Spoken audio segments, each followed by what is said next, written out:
ഉപ്പ് തിന്നുന്നവൻ വെള്ളം കുടിക്കുമെന്ന് കേട്ടിട്ടില്ലേ? ഇതുപോലെയാണ് മലയാള സിനിമയിലെ ചില താരങ്ങളുടെ അവസ്ഥ. സിനിമയിലെ സ്വാധീനവും അധികാരവും ഉപയോഗിച്ച് യുവതികളെ വേട്ടയാടിയവർ ഓരോരുത്തരായി പ്രതിപ്പട്ടികയിലേക്ക് വരികയാണ്. ആദ്യം സംവിധായകൻ രഞ്ജിത്ത്, ഒടുവിൽ യുവനടിയുടെ പരാതിയിൽ നടൻ സിദ്ദിഖിനെതിരെയും ജാമ്യമില്ലാ വകുപ്പ് പ്രകാരം കേസെടുത്തിരിക്കുന്നു.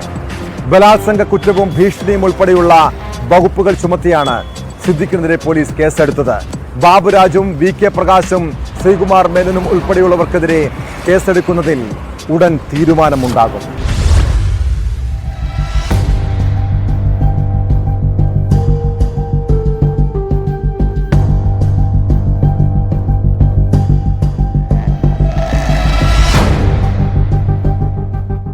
ഇതുവരെ രജിസ്റ്റർ ചെയ്തിരിക്കുന്നതിൽ ഏറ്റവും ഗുരുതര സ്വഭാവമുള്ള കേസിൽ പ്രതിയാവുകയാണ് അമ്മയുടെ ജനറൽ സെക്രട്ടറിയായിരുന്ന സിദ്ദിഖ്. ബലാത്സംഗത്തിന് പുറമെ ഭീഷണി ഉൾപ്പെടെ ജാമ്യമില്ലാ കുറ്റം ചുമത്തിയാണ് മ്യൂസിയം പോലീസ് കേസെടുത്തത്. 2016 ജനുവരിയിൽ തിരുവനന്തപുരത്ത് ടൂറിസം വകുപ്പിന്റെ ഉടമസ്ഥതയിലുള്ള മസ്കറ്റ് ഹോട്ടലിൽ വെച്ച് പീഡിപ്പിച്ചെന്നാണ് പരാതി. സിനിമയിൽ അവസരം നൽകാമെന്ന് പറഞ്ഞായിരുന്നു പീഡനം. നടിയുടെ രഹസ്യമൊഴി രേഖപ്പെടുത്തിയ ശേഷമായിരിക്കും സിദ്ദിഖിനെ ചോദ്യം ചെയ്യുന്നതിലേക്ക് കടക്കുക. എന്നാൽ നടിയുടെ ആരോപണത്തിനെതിരെ ആദ്യം തന്നെ സിദ്ദിഖ് പരാതി നൽകിയിരുന്നു. 8 വർഷം മുൻപുള്ള കുറ്റകൃത്യമായതിനാൽ ശാസ്ത്രീയ തെളിവുകൾ ഉണ്ടാകില്ല.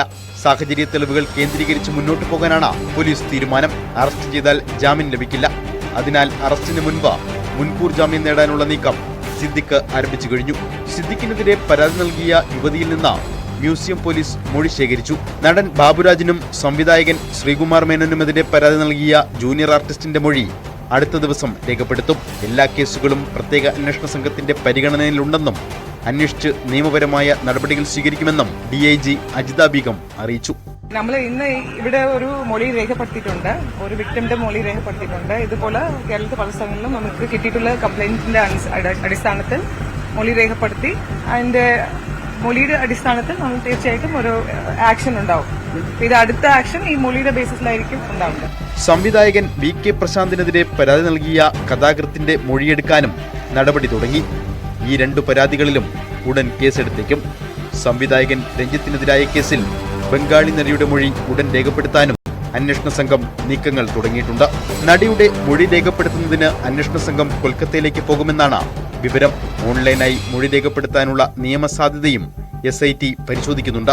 യുവനടൻ കടന്നു പിടിച്ചതായി ആരോപിച്ച സോണിയ മൽഹാറും പരാതി നൽകിയതോടെ അന്വേഷണ സംഘത്തിന് ഇതുവരെ ആകെ 18 പരാതികൾ ലഭിച്ചു. തീർന്നില്ല, എടുത്തുകൊണ്ടിരിക്കുകയാണ്.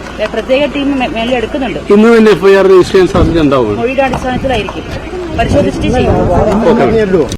പ്രത്യേക അന്വേഷണ സംഘത്തിന്റെ ഗൈഡ് ലൈൻ അനുസരിച്ചാകും മൊഴിയെടുക്കലും കേസുമായി ബന്ധപ്പെട്ട തുടർ നടപടികളും. ഓരോ പരാതികളിലും അതത് ലോക്കൽ പോലീസ് സ്റ്റേഷനുകളിലാണ് FIR രജിസ്റ്റർ ചെയ്യുന്നത്. അതാണ് പിന്നീട് പ്രത്യേക അന്വേഷണ സംഘത്തിന് കൈമാറുന്നത്. പരാതിയുടെ എല്ലാ വശങ്ങളും വിശദമായി പരിശോധിക്കാനാണ് അന്വേഷണ സംഘത്തിന്റെ തീരുമാനം. വർഷങ്ങൾക്ക് മുൻപ് നടന്ന സംഭവമായതിനാൽ അന്വേഷണ സംഘത്തിന് കൂടുതൽ തെളിവുകൾ കണ്ടെത്തണം. 4 നടന്മാർ, 2 പ്രൊഡക്ഷൻ എക്സിക്യൂട്ടീവ് അംഗങ്ങൾ, 1 അഭിഭാഷകൻ എന്നീ 7 പേർക്കെതിരെ ആരോപണമുന്നയിച്ച നടിയുടെ ഉൾപ്പെടെ മൊഴികളാണ് അന്വേഷണ സംഘം രേഖപ്പെടുത്തിയത്. ഇതിന്റെ മേൽനോട്ട നടപടികൾ മുതിർന്ന ഉദ്യോഗസ്ഥരായ പൂങ്കുഴലിയും അജിത ബീഗവും വിലയിരുത്തി.